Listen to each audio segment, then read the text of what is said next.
आप सभी को जय मसीह की तथा आप सभी को हैप्पी ईस्टर। प्रभु आप सबको बहुतायत से आशीष दे। यदि आपके पास परमेश्वर का वचन है तो आप मेरे साथ निकाल सकते हैं लूका रचित सुसमाचार उसका 24 अध्याय और उसके 1 से 10 पद को हम पढ़ेंगे। उसके बाद हम एक और खंड पढ़ेंगे जो पाया जाता है पहला कुरिन्थियों उसका 15 अध्याय उसके 12 से 17 पद को ही पढ़ेंगे और साथ ही साथ 55 से 58 पद को ही पढ़ेंगे। लूका रचित सुसमाचार उसका 24 अध्याय 1 से 10 पद। मैं आप सभी से निवेदन करूंगा कि आप सभी अपने अपने स्थानों पर खड़े हो जाएं परमेश्वर के वचन को आदर और सम्मान देने के लिए। लूका 24 1 से 10। परंतु सप्ताह के पहले दिन बड़े भोर को वे उन सुगंधित वस्तुओं को जो उन्होंने तैयार की थी लेकर कब्र पर आई। उन्होंने पत्थर को कब्र पर से लुढ़का हुआ पाया, पर भीतर जाकर प्रभु यीशु का शव न पाया। जब वे इस बात से भौचक्की हो रही थी तो देखो, 2 पुरुष झलकते वस्त्र पहने हुए उनके पास आ खड़े हुए। जब वे डर गई और धरती की ओर मुंह झुकाए रहीं तो उन्होंने उनसे कहा, तुम जीवते को मरे हुओं में क्यों ढूंढती हो? वह यहाँ नहीं परंतु जी उठा है। स्मरण करो कि उसने गलील में रहते हुए तुमसे कहा था, अवश्य है कि मनुष्य का पुत्र पापियों के हाथ में पकड़वाया जाए और क्रूस पर चढ़ाया जाए और तीसरे दिन जी उठे। तब उसकी बातें उनको स्मरण आई और कब्र से लौटकर उन्होंने उन 11 को और अन्य सब को ये सब बातें कह सुनाई जिन्होंने प्रेरितों से ये बातें कहीं। वे मरियम मगदलिनी और योअन्ना और याकूब की माता मरियम और उनके साथ की अन्य स्त्रियां भी थी। परंतु उनकी बात उन्हें कहानी सी जान पड़ी और उन्होंने उनकी प्रतीति ना की। तब पतरस उठकर कब्र पर दौड़ गया और झुककर केवल कपड़े पड़े देखे और जो हुआ था उससे अचंभा करता हुआ अपने घर चला गया। पहला कुरिन्थियों उसका 15 अध्याय और पहले 12 से 17 पद को पढ़ेंगे, फिर 55 से 58 पद को। पहला कुरिन्थियों 15 12 से 17। इसलिए जबकि मसीह का यह प्रचार किया जाता है कि वह मरे हुओं में से जी उठा, तो तुम में से कितने कैसे कहते हैं कि मरे हुओं का पुनरुत्थान है ही नहीं? यदि मरे हुओं का पुनरुत्थान है ही नहीं तो मसीह भी नहीं जी उठा, और यदि मसीह नहीं जी उठा तो हमारा प्रचार करना भी व्यर्थ है और तुम्हारा विश्वास भी व्यर्थ है।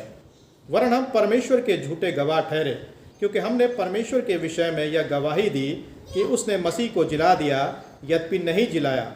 यदि मरे हुए नहीं जी उठते और यदि मुर्दे नहीं जी उठते तो मसीह भी नहीं जी उठा, और यदि मसीह नहीं जी उठा तो तुम्हारा विश्वास व्यर्थ है और तुम अब तक अपने पापों में फंसे हो। 55। हे मृत्यु तेरी जय कहाँ रही? हे मृत्यु तेरा डंक कहाँ रहा? मृत्यु का डंक पाप है और पाप का बल व्यवस्था है, परंतु परमेश्वर का धन्यवाद हो जो हमारे प्रभु यीशु मसीह के द्वारा हमें जयवंत करता है। इसलिए हे मेरे प्रिय भाइयों, दृढ़ और अटल रहो और प्रभु के काम में सर्वदा बढ़ते जाओ, क्योंकि यह जानते हो कि तुम्हारा परिश्रम प्रभु में व्यर्थ नहीं है। आप सब बैठ सकते हैं। परमेश्वर अपने वचन के पढ़े और सुने जाने पर आशीष प्रदान करे। आइए हम प्रार्थना करें। परमेश्वर पिता, हम धन्यवाद देते हैं आपका समय के लिए। धन्यवाद करते हैं कि आपने मृत्यु के ऊपर जय को प्राप्त किया। जब हम आपके पुनरुत्थान के ऊपर विचार करते हैं, आप हम सबकी मदद करें, सहायता करें कि आप हमारे हृदयों में जीवित हो सके, ताकि हम आप जैसे सच्चे और जीवित परमेश्वर की आराधना स्तुति कर सके। प्रार्थना को प्रभु यीशु मसीह के नाम से मांगते हैं, आमीन। लगभग 2000 वर्ष पूर्व प्रभु यीशु मसीह का पुनरुत्थान हुआ। यानी कि आज से 2000 वर्ष पूर्व जब प्रभु यीशु मसीह इस पृथ्वी पर थे और जब शुक्रवार के दिन प्रभु यीशु मसीह की मृत्यु हुई, तब लोगों को लगा, चेलों को लगा, सारे विश्व को लगा कि सब कुछ समाप्त हो गया, अब सब कुछ खत्म हो गया। लेकिन तीसरे दिन प्रभु यीशु मसीह मृतकों में से जी उठे, और यह घटना विश्व के इतिहास की सबसे महत्वपूर्ण घटनाओं में से एक है। 2000 वर्ष पूर्व जो घटना घटी, उस घटना का आज हमारे और आपके जीवन में, कलीसियाई जीवन में और हमारे मसीही जीवन में उसका क्या महत्व है। क्यों पुनरुत्थान की घटना को या प्रभु यीशु मसीह के जी उठने की घटना को इतना ज़्यादा महत्व दिया जाता है? क्यों बाइबल में और विश्वासियों के जीवन में और कलीसियाई जीवन में इसका महत्व है, इसका अर्थ है? हम ये विश्वास करते हैं कि पुनरुत्थान हमारे जीवन की प्रमुख आवश्यकताओं की क्या करता है? पूर्ति करता है। कलीसिया के इतिहास में यह मसीही प्रचार का सबसे प्रमुख बिंदु था। यानी जब भी चेलों ने प्रभु यीशु मसीह के बारे में प्रचार किया, उन्होंने इस बात का अवश्य प्रचार किया कि हम उस जी उठे मसीह का प्रचार करते हैं जिसको तुमने क्रूस पर चढ़ाकर क्या कर लिया था? मार डाला था। जब पेंतिकुस्त के दिन पवित्र आत्मा चेलों के ऊपर उतरा, तो जब पतरस ने खड़े होकर प्रचार किया उस भीड़ के सामने, डंके की चोट पर पतरस ने इस बात को बोला कि मैं उस यीशु का प्रचार करता हूं जिसको तुमने क्रूस पर चढ़ाकर क्या किया था? मार डाला था। डरा नहीं पतरस और बोला कि वो मृतकों में से जी उठा है। चेलों की गवाही का यह एक प्रमुख बिंदु था। चेलों ने जब भी गवाही दिया, प्रभु यीशु मसीह के जी उठने के बारे में अवश्य गवाही दिया। मसीही विश्वास और कलीसिया की आधारशिला पुनरुत्थान है। यदि आज हम कलीसिया पर विश्वास करते हैं, यदि हम विश्वास करते हैं प्रभु यीशु मसीह पर, तो उसका सिर्फ और सिर्फ एक ही कारण है कि प्रभु यीशु मसीह मृतकों में से जी उठा प्रभु है। यदि प्रभु यीशु मसीह जी नहीं उठता, तो हमारा और आपका यहाँ पर रहना, हमारा और आपका प्रभु यीशु मसीह पर विश्वास करना सब कुछ व्यर्थ होता। पौलुस जब एथेंस में गया, तो पौलुस ने वहां पर प्रभु यीशु मसीह और उसके पुनरुत्थान के विषय में क्या किया? प्रचार किया। जैसा कि मैंने आपको बताया, पतरस ने पेंतुकिस के दिन पुनरुत्थान की क्या करी? गवाही दी। पौलुस कहता है कि यदि मसीह नहीं जी उठा, तो हमारा और आपका विश्वास करना व्यर्थ है। आज के संदर्भ में पुनरुत्थान के महत्व को सही अर्थों में हमको और आपको समझना है कि इसका क्या मतलब है। हम प्रभु यीशु मसीह पर विश्वास करते हैं, हम परमेश्वर के वचन को पढ़ते हैं, हम रविवार के दिन आराधना में आते हैं, शुक्रवार के दिन हम उपवास रखते हैं, हम विश्वासियों के साथ संगति रखते हैं, लेकिन कई दफ़ा हमें और हम में से बहुतों को मालूम नहीं होता है कि पुनरुत्थान का क्या मतलब है। हम प्रभु यीशु मसीह को और वचन को और विश्वासियों के साथ जो उसकी संगति है, उसको हम कभी भी गंभीरता से नहीं लेते, कभी भी हम गंभीरता से नहीं लेते हैं। पुनरुत्थान का जो मतलब है वो ये है कि पुनरुत्थान का अर्थ ये नहीं है कि यीशु मसीह सिर्फ बच गया, यानी कि इतने मार खाने के बाद, इतने सताव को सहने के बाद, इतने विरोध को सहने के बाद, क्रूस की मृत्यु के बाद भी प्रभु यीशु मसीह बच गया। ये पुनरुत्थान का मतलब नहीं है। पुनरुत्थान का अर्थ ये भी नहीं है कि प्रभु यीशु मसीह आज जीवित है सिर्फ आदर्शों में, सिर्फ शिक्षाओं में, सिर्फ हमारे बोलने में। पुनरुत्थान का अर्थ पुनर्जीवन भी नहीं है। पुनरुत्थान का अर्थ पुनर्जीवन भी नहीं है। प्रभु यीशु मसीह के संदर्भ में पुनरुत्थान का अर्थ है क्या? जब हम बात करते हैं प्रभु यीशु मसीह के पुनरुत्थान की, प्रभु यीशु मसीह के जी उठने की, तो प्रभु यीशु मसीह के संदर्भ में पुनरुत्थान का अर्थ है कि परमेश्वर ने एक ऐसा आश्चर्य कर्म किया कि उसने प्रभु यीशु मसीह की देह को सड़ने और बर्बाद होने से बचाकर उसे मृत्यु से उठाकर जीवित और फिर कभी ना मरने के लिए तेजोमय देह में क्या कर दिया? परिवर्तित कर दिया। यह है पुनरुत्थान का मतलब।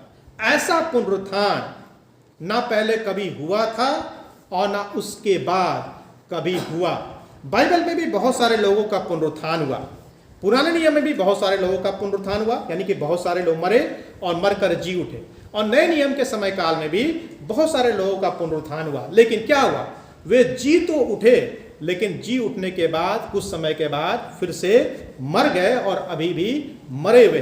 लेकिन प्रभु यीशु मसीह के साथ ऐसा नहीं है। प्रभु यीशु मसीह जी उठा और हमेशा हमेशा के लिए जीवित है। परमेश्वर पिता के दाहिने हाथ बैठा है, जहां से एक दिन वह दोबारा से इस पृथ्वी पर आएगा जीवितों और मृतकों का न्याय करने के लिए। आज प्रभु यीशु मसीह के पुनरुत्थान का क्या महत्व है? आज हमारे जीवन में प्रभु यीशु मसीह का पुनरुत्थान कैसे जुड़ा हुआ है? आज हमारे जीवन में इसका क्या महत्व है? 3 बातें हैं। पहली बात, मसीह का पुनरुत्थान हमें स्मरण दिलाता है कि परमेश्वर ने हमारे पापों को क्षमा कर दिया है। मसीह का पुनरुत्थान हमें किस बात का स्मरण दिलाता है? इस बात का स्मरण दिलाता है कि परमेश्वर ने हमारे पापों को क्या कर दिया है? क्षमा कर दिया है। यदि आप प्रभु यीशु मसीह के जीवन का अध्ययन करें, प्रभु यीशु मसीह की सेवकाई का अध्ययन करें, प्रभु यीशु मसीह ने अपनी सेवकाई के दौरान अनेकों बार कहा, तेरे पाप क्षमा हुए। इवन जब प्रभु यीशु मसीह को किसी व्यक्ति को चंगा करना होता था तो प्रभु यीशु मसीह उस व्यक्ति से बोलते थे, तेरे पाप क्षमा हुए, जा फिर से पाप ना करना। जब प्रभु यीशु मसीह अंतिम भोज अपने चेलों के साथ कर रहा था तो भोज के समय कटोरों को देते हुए प्रभु यीशु मसीह ने कहा कि यह मेरा लहू है जो तुम्हारे पापों की क्षमा के निमित्त क्या किया जाता है? बहाया जाता है। जब क्रूस पर प्रभु यीशु मसीह था तो क्रूस पर से पहली वाणी प्रभु यीशु मसीह ने क्या बोली? हे पिता, इन्हें क्षमा कर, क्योंकि ये नहीं जानते कि ये क्या कर रहे हैं। तो मसीह का पुनरुत्थान, प्रभु यीशु मसीह का जी उठना हमें स्मरण दिलाता है कि परमेश्वर ने हमारे पापों को क्या कर दिया है? क्षमा कर दिया। लेकिन बहुत सारे लोगों को ऐसा लगता है कि परमेश्वर ने उनके पापों को, उनके अपराधों को क्या किया है? क्षमा नहीं किया। लेकिन वास्तव में परमेश्वर ने विश्व के प्रत्येक लोगों के पापों को क्या कर दिया है? क्षमा कर दिया है। हमें सिर्फ उस पर क्या करने की आवश्यकता है? विश्वास करने की आवश्यकता है। दूसरी बात, मसीह का पुनरुत्थान हमें स्मरण दिलाता है कि एक दिन हम भी मृतकों में से जी उठेंगे। मसीह का पुनरुत्थान क्या स्मरण दिलाता है? कि एक दिन हम भी मृतकों में से क्या हो जाएंगे? जी उठेंगे। प्रभु यीशु मसीह भी क्या हुआ था? मृतकों में से जी उठा था। और बाइबल क्या बताती है? कि एक दिन हम भी मृतकों में से क्या हो जाएंगे? जी उठेंगे। शैतान को ऐसा लगा, संसार को ऐसा लगा, मृत्यु को ऐसा लगा कि उन्होंने प्रभु यीशु मसीह को क्या कर दिया है? पराजित कर दिया है। इवन चेलों को भी ऐसा लगा, विश्वासियों को भी ऐसा लगा कि अब सब कुछ समाप्त हो गया है, अब जीवन की कोई आशा नहीं है, क्योंकि प्रभु यीशु मसीह भी क्या हो गया है? अब मर गया है। लेकिन प्रभु यीशु मसीह मरने के बाद जी उठा और 40 दिन तक अपने चेलों को क्या करता रहा? दिखाई देता रहा। इस बात का प्रमाण देता रहा कि वो सचमुच में मृतकों में से क्या हो चुका है? जी उठा है। ठीक उसी प्रकार से हम जितने लोग प्रभु यीशु मसीह में विश्वास करते हैं, एक दिन हम भी मृतकों में से क्या हो जाएंगे? जी उठेंगे। हाँ, हम सबको मरने से डर लगता है, लेकिन मरने के बाद जीवन समाप्त नहीं होगा। हम दोबारा से इस पृथ्वी पर जन्म नहीं लेंगे, लेकिन हम जी उठेंगे अवश्य। लेकिन हम जी इसलिए उठेंगे ताकि हम स्वर्ग पर उठा लिए जाए और परमेश्वर पिता के साथ हमेशा हमेशा के साथ हम क्या करें? संगति करें। तीसरी बात, मसीह का पुनरुत्थान हमें स्मरण दिलाता है कि हम नाशवान देह को छोड़ करके अविनाशी देह को पहन लेंगे। हम नाशवान देह को छोड़ करके अविनाशी देह को क्या कर लेंगे? पहन लेंगे। जब परमेश्वर पिता ने अदन के बगीचे में आदम और हव्वा को बनाया था, तो आदम और हव्वा का जो शरीर था वो नाशवान देह नहीं था। नाशवान देह कैसे बना? जब उन्होंने परमेश्वर की आज्ञा का उल्लंघन किया और उस फल को तोड़ करके खाया। और जैसे उन्होंने उस फल को तोड़ करके खाया, संसार में क्या आ गया? पाप आ गया। और पाप के साथ क्या आ गई?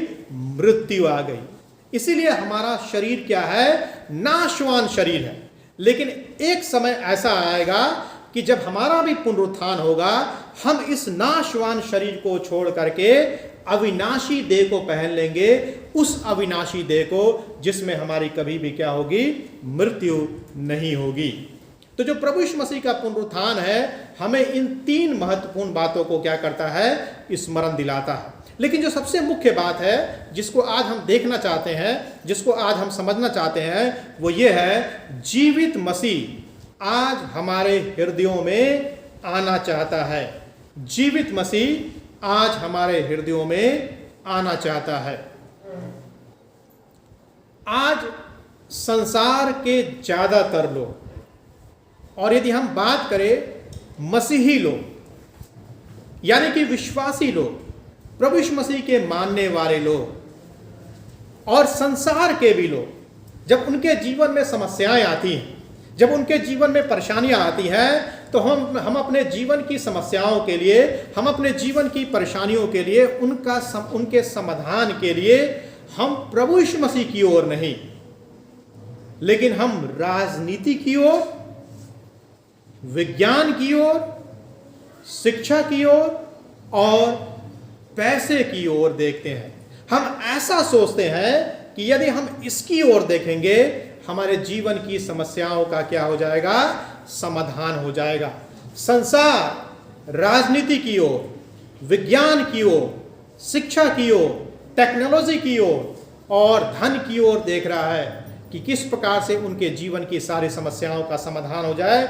और दुख की बात यह है कि हम जो विश्वासी लोग हैं, हम जो मसीह लोग हैं, जो अपने आप को विश्वासी तो बोलते हैं लेकिन विश्वासी है नहीं, क्योंकि हमारे जीवन से दिखता नहीं है, हमारे कार्यों से दिखता नहीं है, हमारे व्यवहार से दिखता नहीं है, हम भी अपने जीवन की समस्याओं के लिए किसकी ओर देखते हैं, संसार की ओर देखते हैं। इसीलिए हमारे जीवन की समस्याओं का समाधान नहीं होता है और हम प्रभु यीशु मसीह से निराश हो जाते हैं, हम परमेश्वर से हताश हो जाते हैं। हम सोचते हैं ये कैसा परमेश्वर है, ये तो हमारे जीवन की समस्याओं का समाधान ही नहीं कर रहा है। हम अपने शर्तों पर अपने जीवन की समस्याओं का समाधान चाहते हैं, वचन के अनुसार नहीं चाहते हैं, परमेश्वर की इच्छा के अनुसार हम अपने जीवन की समस्याओं का समाधान नहीं चाहते हैं। हम अपने शर्तों के अनुसार, अपनी इच्छाओं के अनुसार, अपने समय में हम अपने जीवन की समस्याओं का समाधान चाहते हैं। बाइबल का परमेश्वर ऐसा नहीं है। यदि आप इस प्रकार से अपने जीवन की समस्याओं के समाधान के लिए प्रभु यीशु मसीह की ओर देख रहे हैं, आप निराश हो जाएंगे, आपको ठोकर लगेगी, आप प्रभु यीशु मसीह को छोड़ देंगे। मैं तो आपको बोलता हूं, आप छोड़ दो प्रभु यीशु मसीह को,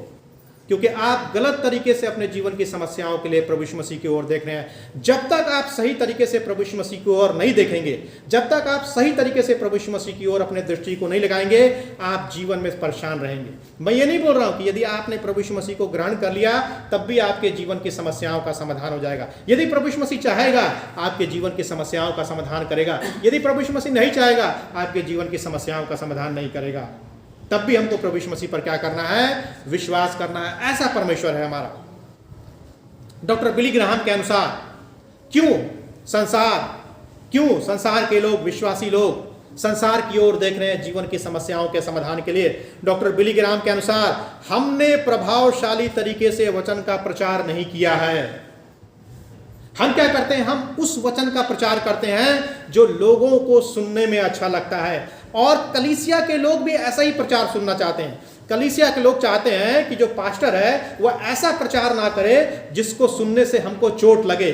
कलीसिया के लोग चाहते हैं कि परमेश्वर का दास ऐसा प्रचार करे जो सुनने में हमको अच्छा लगे, सुनने में हमको शांति दे। हम चाहते हैं कि कलीसिया का पासवान ऐसा प्रचार करे कि आपके जीवन की सारी समस्याओं का समाधान हो जाएगा, आपके दुख तकलीफ दूर हो जाएंगे, आपके पैसों का सब समाधान दूर हो जाएगा।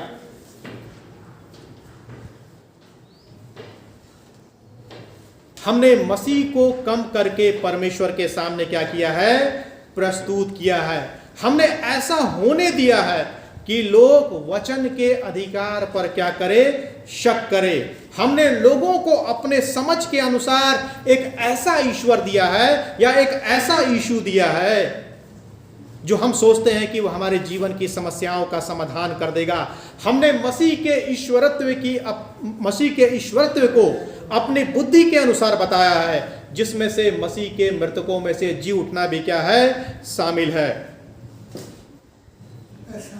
मसीह का पुनरुत्थान ही था जिसने शिष्यों को प्रेरित किया कि वे जाएं और अपने दिनों में संसार को क्या कर दे, बदल कर रख दे। उन्होंने प्रचार किया कि मसीह जीवित है और यही हमारा और आपका भी प्रचार होना चाहिए, ना सिर्फ ईस्टर के दिन, यानी कि ना सिर्फ आज के दिन, लेकिन जीवन के प्रत्येक दिनों में हमारा और आपका प्रचार ये होना चाहिए कि हम उस यीशु पर विश्वास करते हैं जो जीवित है, जिसने मृत्यु के ऊपर जय को प्राप्त किया। जीवित मसीह आज हमारे और आपके हृदयों में आना चाहता है, लेकिन जो दुख की बात है वो ये है कि हम उस जीवित मसीह को अपने हृदय में प्रवेश ही नहीं करने देते हैं। हम जीवित मसीह को अपने हृदय में प्रवेश नहीं करने देते हैं। जीवित मसीह तो हमारे जीवन में आना चाहता है, लेकिन हम और आप क्या करते हैं, उस जीवित मसीह को भरसक प्रयास करते हैं वो किसी भी रीति से हमारे जीवन में प्रवेश ना करने पाए। क्योंकि जैसे ही मसीह हमारे जीवन में प्रवेश करेगा, हमको बहुत सारी चीजों का अपने जीवन में त्याग करना पड़ेगा। हम मसीह के अनुसार जीवन को जीना नहीं चाहते हैं, हम संसार के अनुसार जीवन को जीना चाहते हैं। हम उस कब्र के समान जिसमें मसीह को रखा गया था और जिसे एक पत्थर के द्वारा से कब्र को बंद कर दिया गया था, हमने भी क्या किया है, ढेर सारे पत्थरों को अपने हृदय के द्वार पर लगा दिया है, ताकि मसीह अंदर प्रवेश ही ना कर पाए। हम बोलते हैं देखते हैं तू कैसे प्रवेश करेगा प्रभु यीशु मसीह, तू हमारे जीवन में कैसे प्रवेश करेगा। हम तो तेरे को अपने जीवन में प्रवेश ही नहीं करने देंगे। हमने क्या कर दिया है, अपने जीवन के द्वार पर, हृदय रूपी द्वार पर हमने उस कब्र के समान क्या कर दिया है, पत्थर को लगा दिया है। रोमी राज्य की सरकार ने भी क्या किया था, कब्र के ऊपर पत्थर लगा दिया था, सील को लगा दिया था। सील को लगाने का यह मतलब था कि बिना रोमी राज्य की सरकार के अलावा उसको कोई भी हटा नहीं सकता है। लेकिन क्या हुआ, तीसरे दिन कब्र के द्वार पर से पत्थर क्या होता, लुढ़का हुआ था। हम और आप क्या सोचते हैं कि हम भी अपने अपने हृदय के द्वार पर पत्थर को लगा देंगे और प्रभु यीशु मसीह को उसमें हम प्रवेश करने नहीं देंगे। जब बात पत्थर की ओर हो रही है तो यह पत्थर क्या है, कौन सा पत्थर हम अपने हृदय के द्वार पर लगाते हैं? जैसे कि हमारा धन, हमारा समय, हमारी शिक्षा, हमारा मोबाइल फोन, हमारी व्यस्तता, ये सब है। इन सब चीजों को हम अपने हृदय के द्वार पर क्या कर देते हैं, लगा देते हैं। हम में से कुछ ऐसे भी हैं जिनके हृदय में मसीह है। हम दिखाते तो हैं कि हमारे हृदय में मसीह है, और हो सकता है कि आपके हृदय में प्रभु यीशु मसीह हो, लेकिन मृतक के समान है। क्यों? क्योंकि हमने हृदय को उस कब्र के समान क्या करके रखा है, बंद करके रखा है, जिसके सामने पत्थर लगा दिया गया था ताकि मसीह बाहर ना आ सके, मृतक के समान अंदर ही पड़ा रहे। हमने प्रभु यीशु मसीह को अपने जीवन के धार्मिक क्षेत्रों में क्या कर दिया है, सीमित कर दिया है। प्रभु यीशु मसीह कुछ ही समय के लिए हमारे जीवन से बाहर आता है, हमारे परिवार से बाहर आता है, हमारे कार्यों से बाहर आता है। उसके बाद हम प्रभु यीशु मसीह को थोड़े समय के लिए क्या कर देते हैं, फिर से बंद कर देते हैं। हमने अपने जीवन के धार्मिक क्षेत्रों में, यानी चर्च में, परिवार में, अपने जीवन में प्रभु यीशु मसीह को क्या कर दिया है, सीमित कर दिया है। हम में से ज्यादातर लोग रविवार को या बीमारी में या समस्याओं में प्रभु यीशु मसीह को स्मरण करते हैं। और उसमें से भी कुछ लोग ऐसे हैं कि जब रविवार को चर्च में आते हैं 1 घंटा बैठ नहीं सकते हैं, 1.5 घंटा बैठ नहीं सकते हैं। तकलीफ हो जाती है हमको चर्च में बैठने में, हम बार बार उठ के बाहर जाते रहते हैं।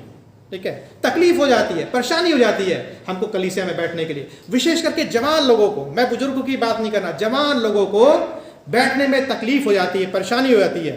3 घंटे की मूवी देखने में परेशानी नहीं होती है, 7 घंटे का IPL मैच देखने में परेशानी नहीं होती है। ठीक है, वनडे मैच देखने में परेशानी नहीं होती है, गैस के लिए लाइन लगाने में परेशानी नहीं होती है, आधार कार्ड को बनवाने के लिए परेशानी नहीं होती है। लेकिन कलीसिया में बैठने में क्या हो जाती है, लोगों को परेशानी हो जाती है। हम कम समय प्रभु के साथ क्या करते हैं, व्यतीत करते हैं। हम मसीह लोग इस प्रकार से जीवन को जीते हैं जैसे कि हमारा मसीह मरा हुआ है, इस प्रकार का मसीह ना तो हमारे जीवन को प्रभावित कर सकता है, ना ही संसार के जीवन को क्या कर सकता है, प्रभावित कर सकता है, और ना ही संसार को क्या कर सकता है, बदल के रख सकता है। यदि आप चाहते हैं कि आपका मसीह जो जीवित है वो संसार को बदल दे, तो उसे आपके हृदय में भी जीवित होना होगा। जब तक मसीह आपके हृदय में जीवित नहीं होगा, आपका मसीह, हमारा मसीह संसार को नहीं बदल सकता है, हमारे जीवन को नहीं बदल सकता है, हमारी कलीसिया को नहीं बदल सकता है, हमारे परिवार को नहीं बदल सकता है। लेकिन दुख की बात यह है कि ना तो हम मसीह को अपने हृदय में प्रवेश करने देते हैं, और यदि वह हमारे हृदय में है तो हम उसे जीवित भी नहीं दिखाते हैं।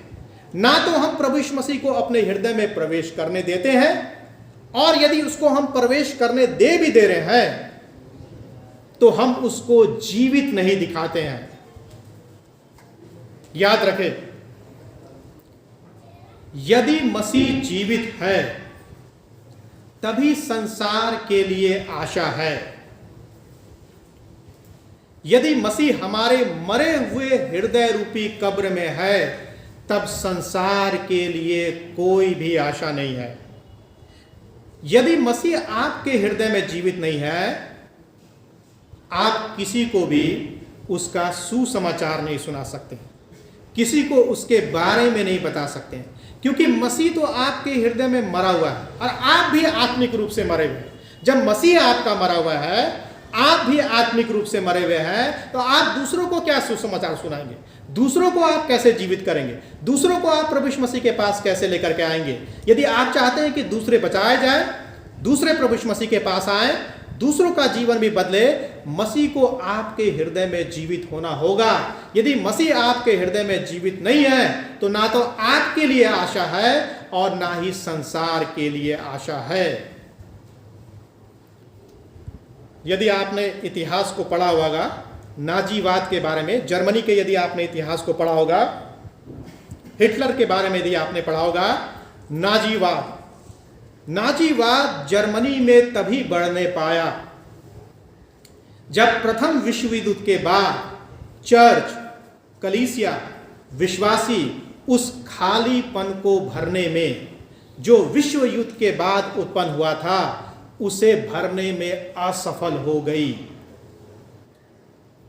यानी जो प्रथम विश्व युद्ध हुआ, उस विश्व युद्ध में कलीसिया को एक महत्वपूर्ण भूमिका को अदा करना था, लेकिन कलीसिया प्रथम विश्व युद्ध के बाद उस खालीपन को जो लोगों के जीवन में आया था, विश्व युद्ध के कारण से, जो लोगों के जीवन में निराशाएं थी, जो लोगों के जीवन में हताशाएं थी, जो लोगों के जीवन में आशाओं का कोई स्थान नहीं था, उस समय कलीसिया को महत्वपूर्ण भूमिका को अदा करना था, लेकिन कलीसिया उसमें असफल हो गई। और उसका परिणाम क्या हुआ? उसका परिणाम यह हुआ, जब कलीसिया जर्मनी में क्रियाशील, जीवित, एकमात्र सच्चे और जीवित प्रभु यीशु मसीह को प्रस्तुत करने में, उसके बारे में बताने में असफल हो गई, तब जर्मनी को एक उद्धारकर्ता से छीन लिया गया और हिटलर जैसे एक तानाशाह को दे दिया गया, जिसका परिणाम यह हुआ 60 लाख यहूदियों को हिटलर ने गैस चैम्बर में क्या कर दिया था? मार दिया था। 1-2 लाख नहीं, 60 लाख लोगों को, और ना जाने कितने लोगों के ऊपर उसने अत्याचार किया था। यह कैसे संभव होने पाया? तब संभव होने पाया जब कलीसिया अपनी भूमिका को निभाने में असफल हो गई। यदि आज हम और आप अपनी भूमिका को निभाने में असफल हो जाएंगे, उसका दूरगामी प्रभाव हमारे और आपके जीवन में, कलीसियाई जीवन में और हमारे आसपास के समाज में भी क्या होगा? पड़ेगा। हमारे जीवन की परिस्थितियां, हमारी कलीसिया की परिस्थितियां, हमारे आसपास की परिस्थितियां, हमारे समाज की परिस्थितियां क्या है? जर्मनी से ज्यादा भिन्न नहीं है। आप क्या चाहते हैं? निर्णय आपके और हमारे हाथ में है। जर्मनी का उदाहरण हमारे और आपके सामने है। हमें अपने हृदय में प्रभु यीशु मसीह को जीवित रूप में दिखाना होगा, जीवित रूप में उसकी आराधना करनी होगी, जीवित रूप में उसको लोगों के सामने प्रस्तुत करना होगा, नहीं तो फिर इस संसार में हम और आप बदलाव को और परिवर्तन को नहीं ला सकते हैं। प्रभु यीशु मसीह के सिर्फ 12 चेले थे। उन 12 चेलों ने पूरी दुनिया को बदल के रख दिया। उन 12 चेलों ने पूरी दुनिया को उलट पुलट के रख दिया। क्यों और कैसे संभव होने पाया? आज हम इतने सारे विश्वासी लोग हैं, लेकिन फिर भी हम लोगों को प्रभु यीशु मसीह के बारे में नहीं बता पा रहे हैं, लोगों को उद्धार का संदेश नहीं दे पा रहे हैं, लोगों को हम प्रभु यीशु मसीह का चेला नहीं बना पा रहे हैं। उसका कारण सिर्फ आप और हम हैं। हम और आप ही नहीं बदले हैं तो हम लोगों को कैसे बदलेंगे? क्या हम और आप ही नहीं बदले हैं तो हम लोगों को बदल ही नहीं सकते। जब तक हमारा और आपका जीवन नहीं बदलेगा, जब तक हम और आप प्रभु यीशु मसीह के साथ सही तरीके से अपनी सहभागिता को नहीं करेंगे, जब तक हम कलीसिया की संगति में सही तरह से आगे नहीं बढ़ेंगे, जब तक हम विश्वासियों के साथ संगति में सही तरह से आगे नहीं बढ़ेंगे, ना तो हमारा जीवन प्रभावित हो सकता है और ना ही विश्व का जीवन, ना ही हमारे परिवार का जीवन प्रभावित हो सकता है। एक और बात को बता के समाप्त करूंगा। बिना पुनरुत्थान के क्रूस अर्थहीन है। बिना पुनरुत्थान के क्रूस अर्थहीन है। जैसा कि मैंने आपको बताया, पुनरुत्थान हमारे विश्वास की क्या है? नींव है। हमारे विश्वास की नींव है। हमारा जो विश्वास है वो प्रभु यीशु मसीह के पुनरुत्थान पर टिका हुआ है। कलीसिया के विश्वास का नींव है। यदि प्रभु यीशु मसीह जी नहीं उठता तो हम और आप यहां पर नहीं होते। यदि प्रभु यीशु मसीह जी नहीं उठता तो हमारा विश्वास करना व्यर्थ होता, हमारा प्रचार करना व्यर्थ होता, प्रभु यीशु मसीह के बारे में बताना क्या होता? व्यर्थ होता। मसीह होने के नाते हमारा प्राथमिक कर्तव्य यह है कि हम संपूर्ण संसार को प्रभु यीशु मसीह के क्रूसीकरण, प्रभु यीशु मसीह के गाड़े जाने व जी उठने के बारे में बताएं। 3 चीजों के बारे में हमें संसार को बताना है। प्रभु यीशु मसीह के क्रूसीकरण के बारे में, प्रभु यीशु मसीह के गाड़े जाने के बारे में और प्रभु यीशु मसीह के पुनरुत्थान के बारे में हमें संसार को बताना है। कब्र ने क्या किया? जिस कब्र में प्रभु यीशु मसीह को रखा गया था, उस कब्र ने क्या किया? उस कब्र ने प्रभु को बांध कर रखने का प्रयास किया, लेकिन ऐसा नहीं हो सका। कब्र का पत्थर हटा दिया गया, प्रभु यीशु मसीह जीवित हो गया और प्रमाण प्रभु यीशु मसीह ने क्या किया? उसका दिखाया। आज हम में से बहुत सारे लोग मसीह को अपने जीवन में बांध कर रखने का प्रयास करते हैं। प्रभु यीशु मसीह को हम बांध कर रखने का प्रयास करते हैं। ना तो हम उसे अपने जीवन में काम करने देते हैं और ना ही हम दूसरों के जीवन में काम करने देते हैं। प्रभु यीशु मसीह ने एक बार शास्त्रियों और फरीसियों के लिए क्या बोला? तुम ना तो खुद स्वर्ग में प्रवेश करते हो और ना तो दूसरों को प्रवेश करने देते हो। ठीक वैसा ही हम और आप भी करते हैं। ना तो हम यीशु मसीह को अपने जीवन में प्रवेश करने देते हैं। हम बोलते हैं क्या? हम क्या बोलते हैं? अपने आप को विश्वासी बोलते हैं। पूछ लीजिए, वचन को पढ़ते हैं, पता चल जाएगा विश्वासी है कि नहीं विश्वासी है। पूछ लीजिए आप प्रार्थना करते कि नहीं करते हैं, वो पता चल जाएगा वो व्यक्ति विश्वासी है कि नहीं विश्वासी है।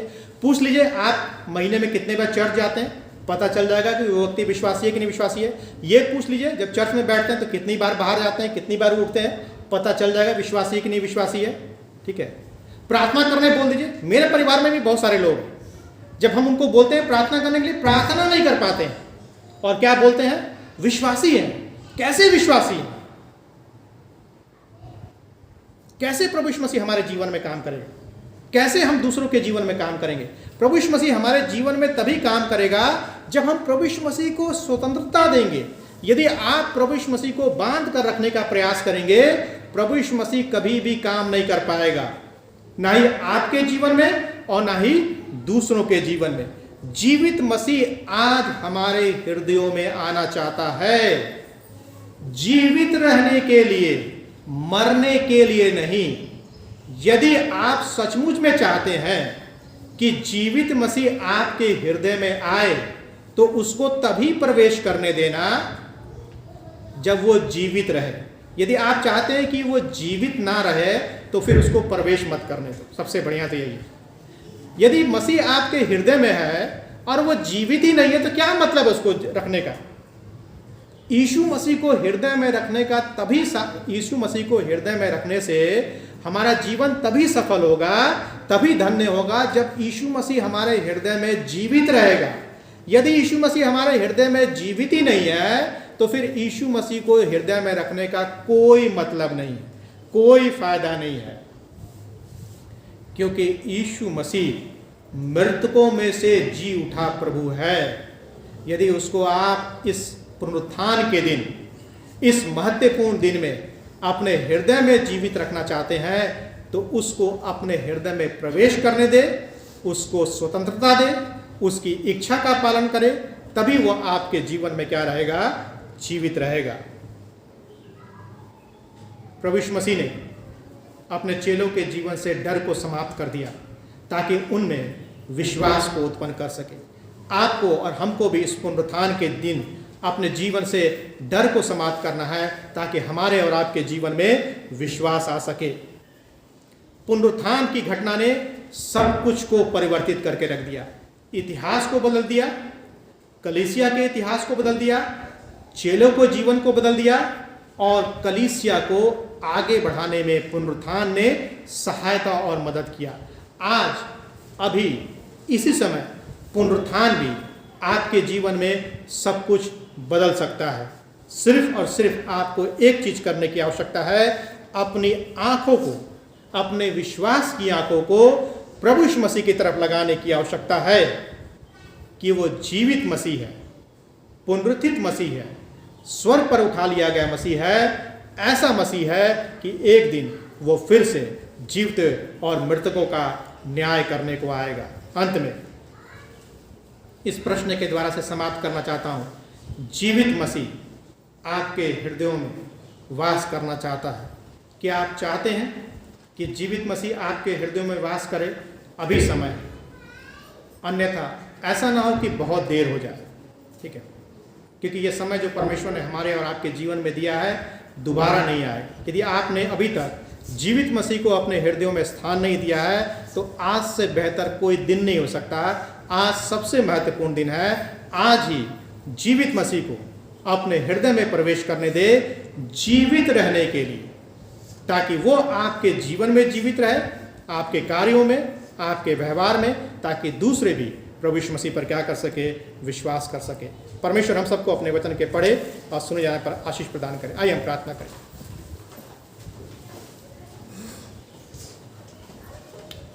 परमेश्वर पिता, धन्यवाद देते हैं आपका इस समय के लिए, इस जीवन के लिए जिसे आपने दिया।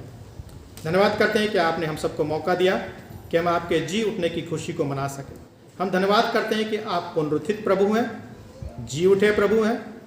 आप कब्र में तो गए थे, लेकिन कब्र आपको बांध करके नहीं रख सकी, मृत्यु आपको बांध करके नहीं रख सका। आपने मृत्यु को पराजित कर दिया। होने दीजिए परमेश्वर पिता, आज के महत्वपूर्ण दिन में हम जीवित रूप में आपको अपने हृदय में प्रवेश करने दें, ताकि आप हमारे हृदयों में जीवित रहें, हमारे हृदयों में काम कर सके और हमारे द्वारा संसार में काम कर सके। प्रार्थना को प्रभु यीशु मसीह के नाम से मांगते हैं, आमीन।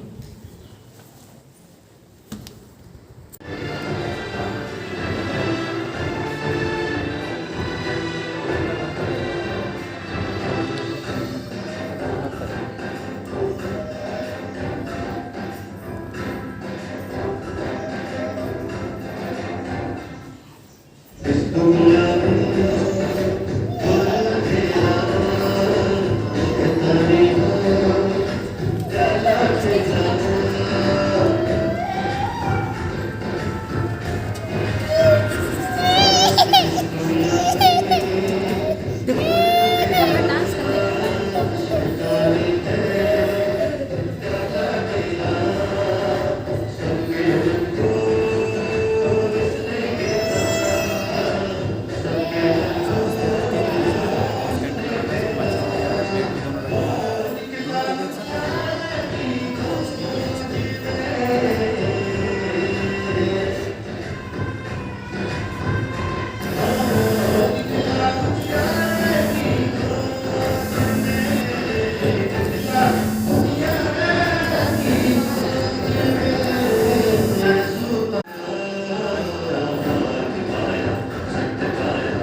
आपके सामने ईश्वर से संबंधित स्टेट प्रस्तुत करने जा रहे हैं। वचन के अनुसार प्रभु यीशु मसीह को मानव जाति के पापों के लिए क्रूस पर चढ़ाया गया।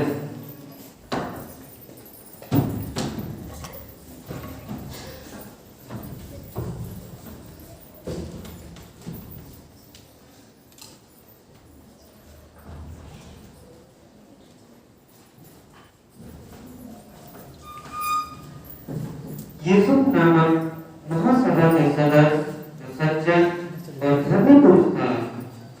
उसने तिरछुल से यीशु का स्वागत और उसे उतार कर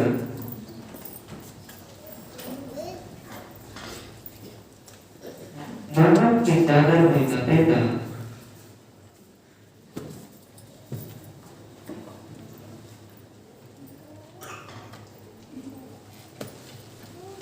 और तब मेरा था चट्टान से खुदी थी और उसमें कोई कमी न रखा गया।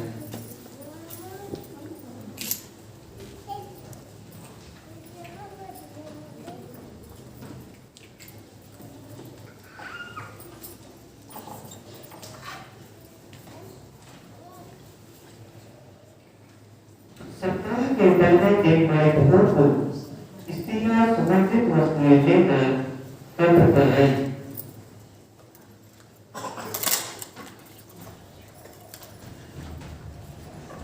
तब उन्होंने पत्थर को कब्र पर से लौटा हुआ पाया और यीशु का सोना था और वे भचकती रहे।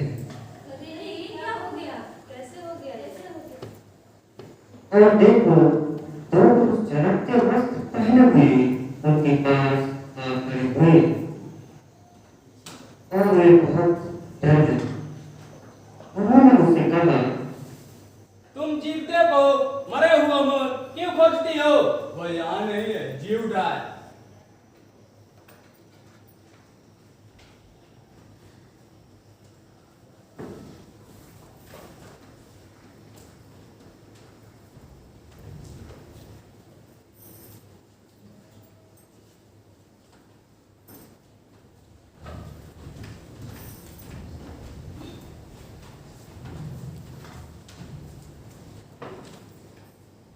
लौटकर उन्होंने जवानों को और अंत को ये सब बात सुनाई।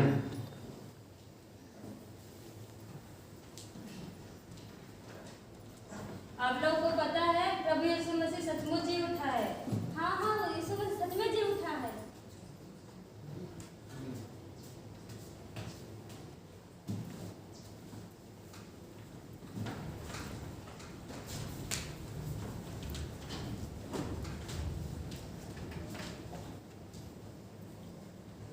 तब पतरस उठकर कब्र पर दौड़ गया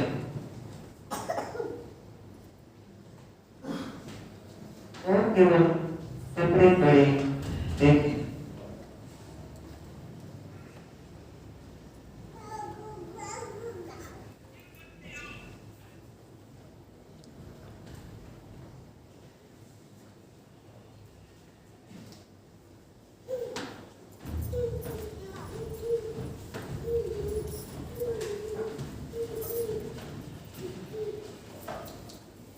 जब सभी गहराई इकट्ठे थे तो उन्होंने कहा, प्रभु सचमुच में जी उठा है और वह शमौन को दिखाई दिया है। हाँ। तभी वह उनके बीच में आ खड़ा हुआ।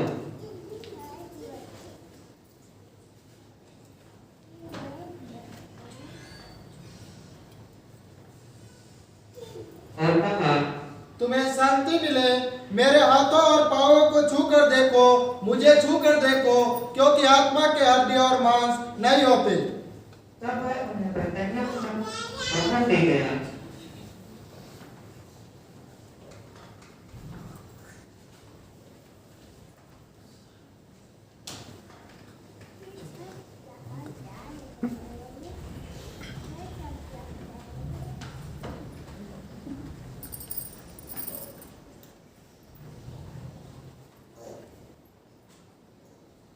और अपने हाथ उठाकर उन्हें आशीष दी और हो गया और सर पर उठा दिया गया। आज यीशु परमेश्वर पिता के दाहिने हाथ बैठा है, वह जीता है और एक दिन हम सबको महिमा के साथ पुनः लेने आएगा। आप सबको शिक्षा की